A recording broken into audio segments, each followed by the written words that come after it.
জয় নিতাই, জয় গৌর, জয় জয় শ্রীরাধে। শুভ সন্ধ্যা বন্ধুরা। আজকে সান্ধ্যকালীন যে আরতি, সেই আরতির কিছুটা মুহূর্ত তোমাদের সঙ্গে শেয়ার করে নিলাম। আরতি করছে আমার ছোট গুরু ভাই অরূপ। অরূপ এসছে মালবাজার থেকে। আমাদের এখানে তো সচরাচরও আসতে পারে না, অনেক দিন পর পরে। এই আসলো মোটামুটি 3-4 বছর পরে। আর আমি কিন্তু ওদের ওখানে প্রোগ্রামে গেলে মাঝে মধ্যেই যাই, একটু সময় পেলে কিন্তু যাই। তা আজকে রাতের ভোগ হবে মোমো। অরূপ আসবে, মোমো হবে না সেটা কি হতে পারে? তাই আজকে নিতাই গৌর রাধা ব্রজমোহনে রাতের ভোগ মোমো, তাই মোমো স্টাফিংটা তৈরি করে নিচ্ছে।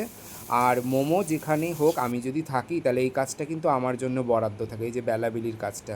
তো সব থেকে আমি মনে করি এটা ঝামেলার কাজ বা বিরক্তের কাজ। আর মোমোটা তো, মোমো কেন, কোনো কিছুই তো আমরা দোকান থেকে বা বাইরে থেকে কিনে খেতে পারি না। যার জন্য আমরা ঠাকুরকে যেটা ভোগ লাগাই সেটাই প্রসাদ হিসাবে পাই।